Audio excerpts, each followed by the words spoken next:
Now I'm delighted to be joined at the City Calling Stadium by the Longford Town manager Neale Fenn after Longford Town's 3-0 victory over Cabinteely. Neale, you must be pleased with the outcome. A good win again, another clean sheet, only 2 points off the top of the table, although it has to be acknowledged that the 3-0 victory is somewhat flattering.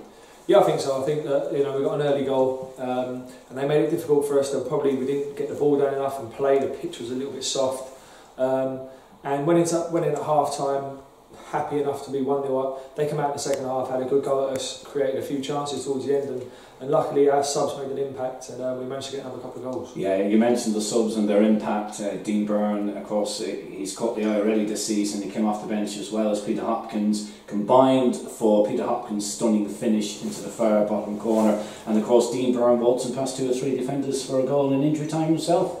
Yeah, both of the boys have been brilliant since they've come in. Peter last year and Dean Byrne this year, and it's hard when they're on the bench and you want to play them but you can't because you've got other good players playing well, so they have to be ready when they come on, and when they come on we ask our subs to make an impact and do the job that we're asking them to do, and both of those boys did that today. 1 up at half time, a bit of luck about the goal. Shane, wherever he's crossed, deflecting off, I think it was Butler, and kind of wrong footing the keeper, and ended up in the net. And you mentioned that Cabinteely had some chances, and they did have some great chances. Combination of resolute defending, some good saves by Mick Kelly and some poor finishing from Cabinteely meant that they didn't score at all. Yeah, I've said it, that we're going to play better than that and not win. We have done this season, we've played better than that and not won. But sometimes you have to ride your luck. If you're going to be up at the top of the table, you're going to get games where you need to ride your luck, you need to defend well, you need to dig in.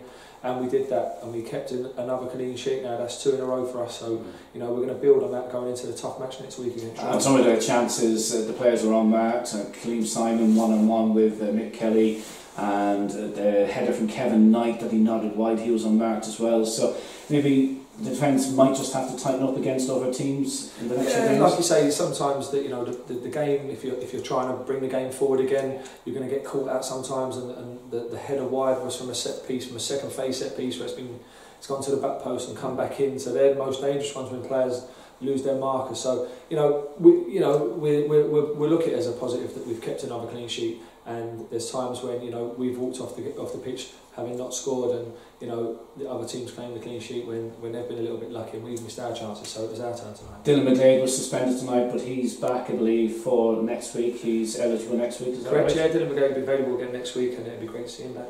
Certainly will. And of course, that win tonight, 3-0 against a Cabinteely side who beat Drogheda 3-2 last week. And of course Drogheda bouncing back with that good win last night themselves. So as we alluded to before, it's a highly competitive league. A lot of people, a lot of spectators were of the opinion that it's probably the best quality First Division in a long time. I think it's definitely a tough division. You can't look too much into this team beat this team last week. So it's just teams beating everyone else at the moment at the top. So we just have to keep going, doing what we're doing, working hard. And we're a 93rd minute penalty away from being unbeaten this season too. That's right. We conceded against Shell, so and 9 men finishing that game. And 9 men, correct. So we're on a good run ourselves. So we don't fear anybody. We'll play our game and we'll try and take the game to teams. And starting next week against Drogheda. And finally, Neil, just looking ahead to the rest of the season, that squad is gelling well together now.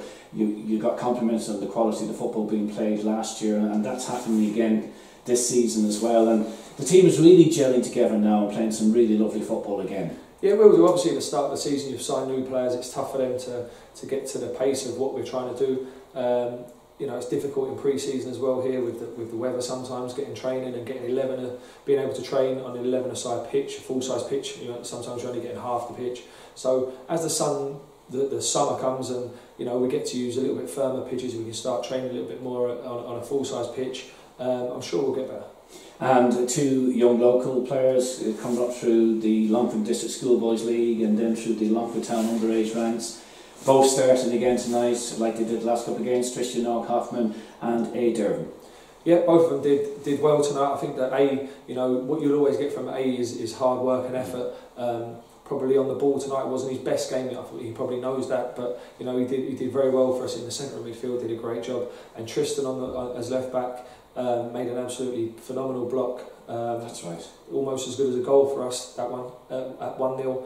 and then and put in some good crosses as well, so it shows he's got the attacking threat as well. Yeah, himself and Sam Verdon seem to be on the same wavelength, I suppose you could say, almost, because on 2 crosses, Sam on one occasion just missed it by inches without any touch would have resulted in a goal, and the second one he did get a touch but somehow it didn't go in.